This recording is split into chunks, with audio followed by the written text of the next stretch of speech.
नमस्कार, मैं अमित और आप देख रहे हैं हंगामा टाइम्स। डालते हैं लखनऊ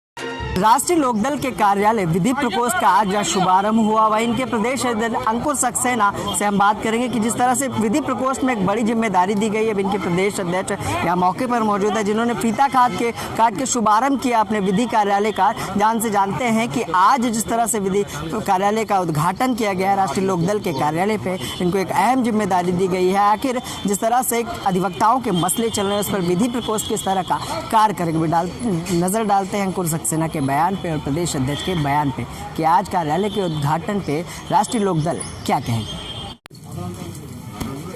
अंकुर जी जो है राष्ट्रीय लोकदल के पुराने साथियों में से रहे हैं और इनकी योग्यता को देखते हुए और वकील भी हैं, इनको जो है उत्तर प्रदेश विधि प्रकोष्ठ का अध्यक्ष बनाया गया है। और उनके साथ बहुत सारे वकील साथी हम लोगों के सामने हैं। मैं इन सबको शुक्रिया भी कहूँगा और बधाई भी देना चाहूँगा। आप लोग समाज के एक ऐसे अंग हैं जहाँ हम लोग कुछ नहीं कर पाते, वहाँ आप लोगों की ज़रूरत पड़ती है। राष्ट्रीय लोकदल किसानों की पार्टी है और आज किसानों के ऊपर जो आफत है इस देश में, उससे हम आप भली भांति अवगत हैं। चारों तरफ मुकदमे हो रहे हैं और ख़ास करके क्योंकि राष्ट्रीय लोकदल जो है वो चौधरी चरण सिंह की नीतियों पर चलने वाली पार्टी है। और चौधरी चरण सिंह ज़िंदगी भर वो किसानों, खेतिहर, मजदूरों, गरीबों की लड़ाई लड़ते रहे हैं। वो तब भी मसीहा थे और आज भी मसीहा की तरह याद किए जा रहे हैं। चौधरी अजीत सिंह जी और चौधरी जैन जी उनके वारिस तो हैं ही, और राष्ट्रीय लोकदल के अध्यक्ष और उपाध्यक्ष हैं।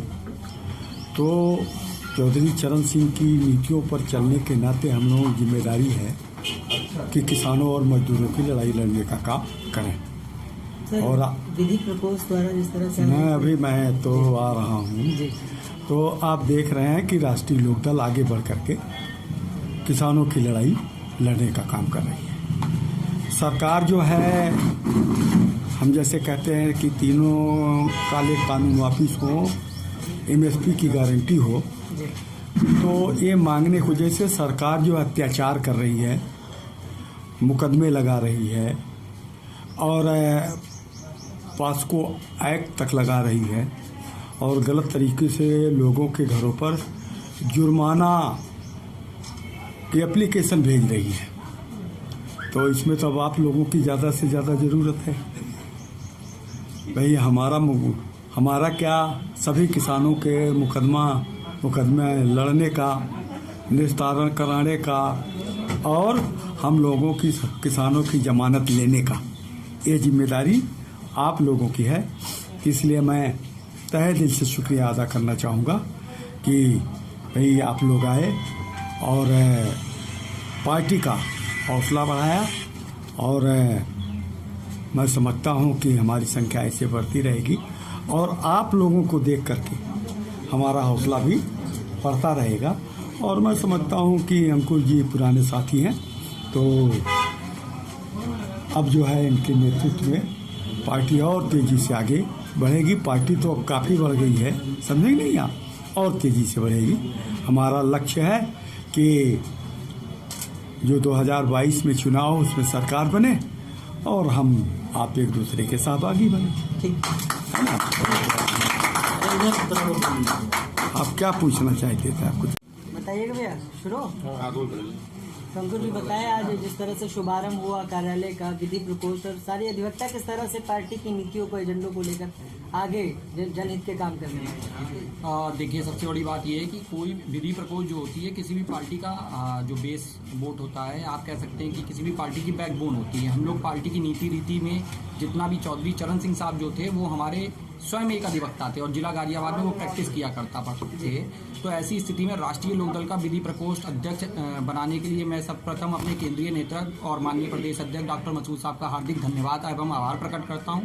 और जहां तक सवाल है कि हम लोगों को भविष्य में क्या करना है, तो हम लोगों को भविष्य में आज के डेट में अधिवक्ताओं के ऊपर जो विभिन्न तरीके के आप समझ लीजिए फर्जी एलिगेशंस लगाए जा रहे हैं या अधिवक्ताओं को गलत तरीके से पकड़ के जेल में डाला जा रहा है या उनकी कोई भी कोरोना काल में सहायता नहीं की गई है, तो हमारा सर्वप्रथम उद्देश्य रहेगा कि अगर आम अधिवक्ता भाइयों के सहयोग से 2022 में हम लोग सत्ता में आते हैं तो कहीं ना कहीं सबसे पहले हम लोग एडवोकेट प्रोटेक्शन एक्ट को लागू कराने के लिए राष्ट्रीय लोकदल के केंद्रीय नेतृत्व की घोषणा पत्र में इस बात को शामिल कराने का माननीय अध्यक्ष जी के सहयोग से प्रस्ताव पारित करेंगे कि हमारे लिए एडवोकेट प्रोटेक्शन एक्ट 2022 में राष्ट्रीय लोकदल की सत्ता में आने के बाद अधिवक्ताओं के हित में पारित किया जाए। दूसरा, अधिवक्ताओं के लिए 60 वर्ष की अधिवक्ता आयु प्राप्त करने के बाद उनके लिए पेंशन की व्यवस्था की जाए।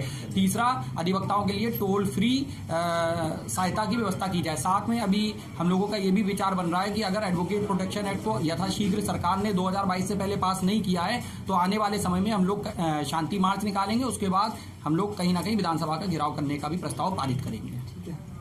अंकुर जी, किसानों पर बहुत सारे मुकदमे हो रहे हैं, आप विधि प्रकोष्ठ के अध्यक्ष हैं, तो किस तरह से आप सहायता करने के लिए तैयार? देखिए, राष्ट्रीय लोकदल ने पहले ही घोषणा कर रखी है कि अगर राष्ट्रीय लोकदल लीगल सेल से कोई भी व्यक्ति ताल्लुक मतलब हम लोगों के अगर जहां जहां हम लोगों का संगठन है वहां पर अगर हमारी प्रकोष्ठ के अधिवक्ता भाइयों से संपर्क किया जाता है या राष्ट्रीय लोकदल के जिला अध्यक्ष, नगर अध्यक्ष या माननीय प्रदेश अध्यक्ष या केंद्रीय नेतृत्व की ओर से हम लोगों को मार्गदर्शन दिया जाता है तो हम लोग उनका मुकदमा फ्री ऑफ कॉस्ट लड़ने को तैयार है। ठीक है।